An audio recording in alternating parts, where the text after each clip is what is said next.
gentlemen, I take great pride in inviting our next grand keynote speaker, Shri Sangma, Cabinet Minister for Forest and Environment and Power Meghalaya.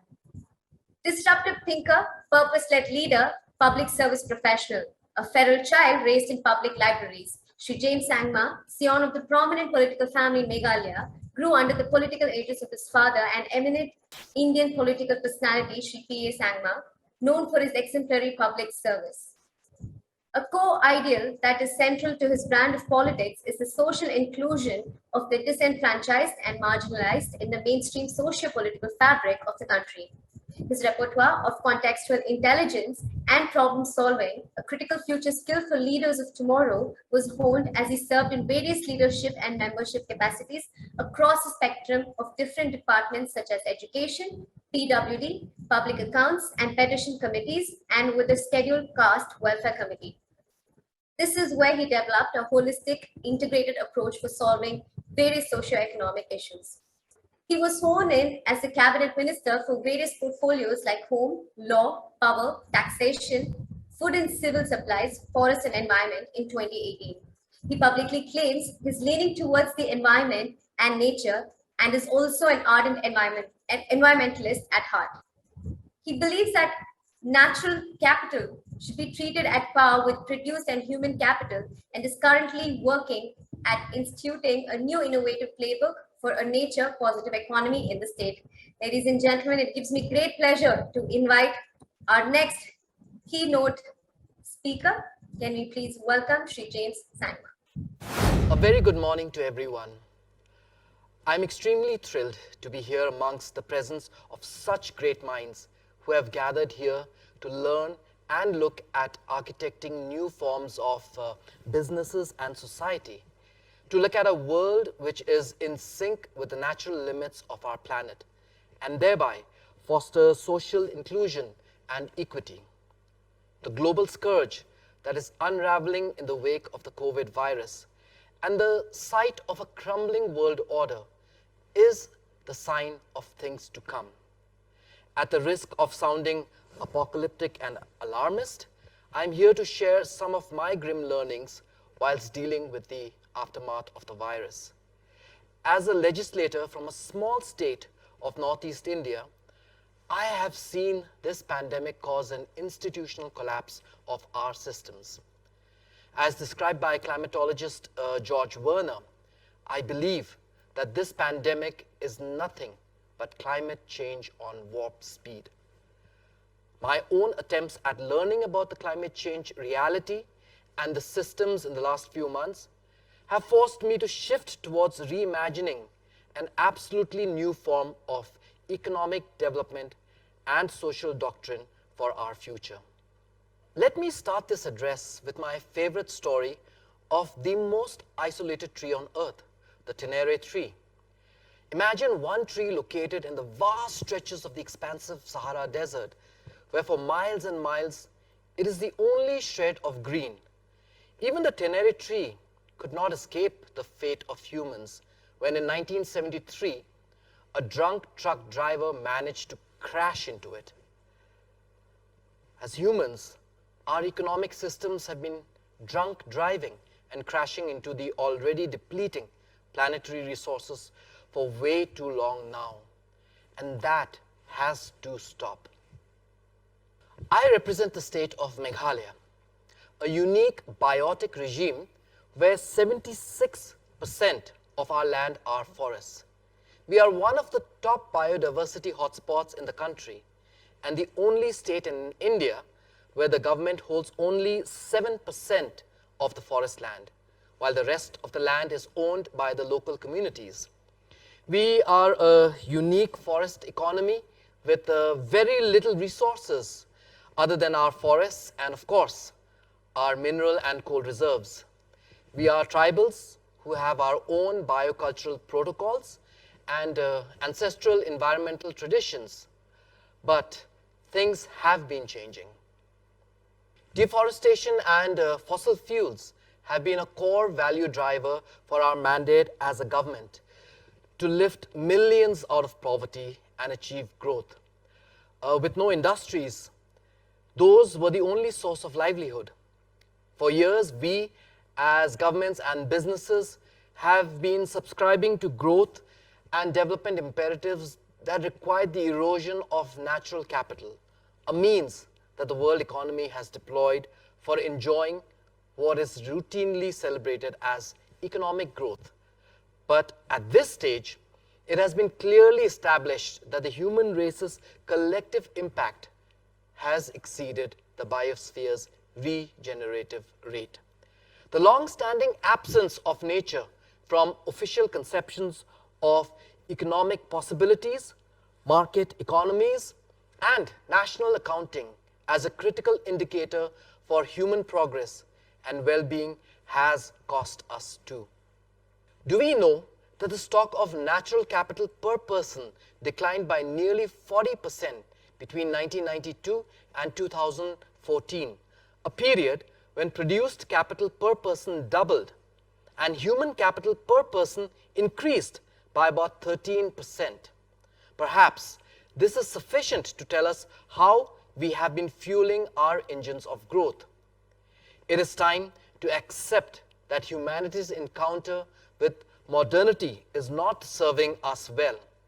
Internet is the 6th largest emitter of carbon dioxide, and our modern diets are toxic for the planet. Let me not arrive at the current cool favorite of the new lot, that is cryptocurrency and its emissions. I'm sure that I will be having serious opposition to what I'm saying right now. Climate change is a complex civilization-level crisis. Net zero goal that we hear so much about is also just one step in the economic, societal, and social overhaul that we require to arrest global warming. We often treat these frameworks as a form of a cognitive bargain to reverse climate change, but that is not true. Climate calculus is much more complex and requires not just a decarbonized economy, but a recast of agriculture with new approaches to forestry and retirement of dirty supply chains and labor infrastructure. What needs to change is not just our energy systems, but our transportation, industry, and infrastructure, coupled with our diets and consumption habits. The time when we integrated environment, sustainability, and SDGs into our businesses and our portfolios is, I'm afraid, gone.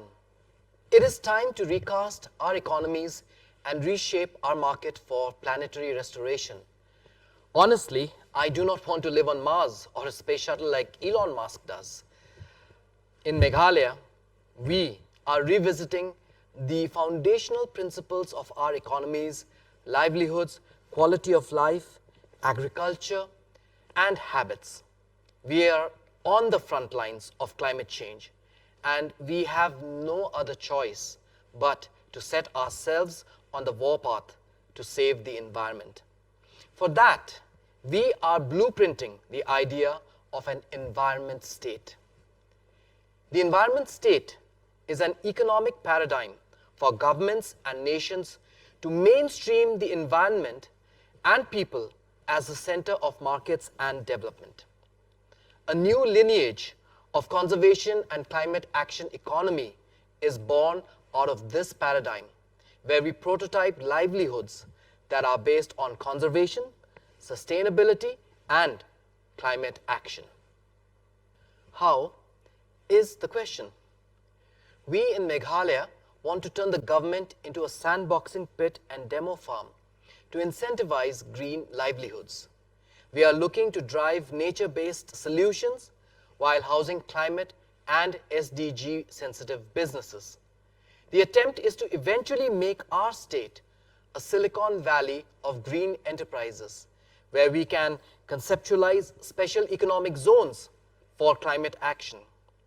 These are some of the ideas that are being incubated and put into practice as I speak. Using the process of phycoremediation, we are experimenting with the humble algae to clean up toxic rivers instead of expensive technologies. wherein we can harvest the algae as a new staple for a bioeconomy.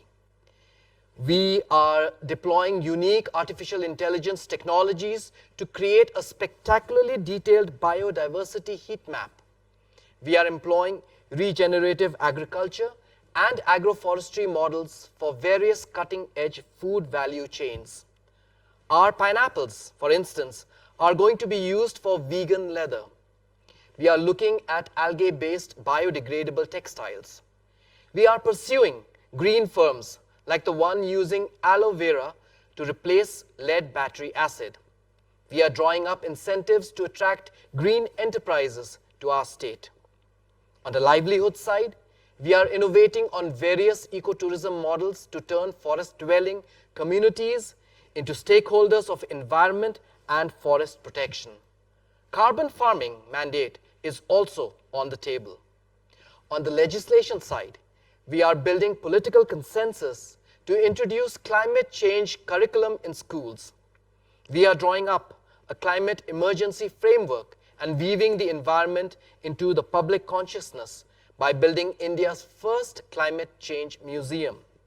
We are going to be issuing biopatents for living root bridges, a unique indigenous technology practiced by a tribe in Meghalaya that builds bridges and infrastructure out of living roots of the Ficus elastica tree.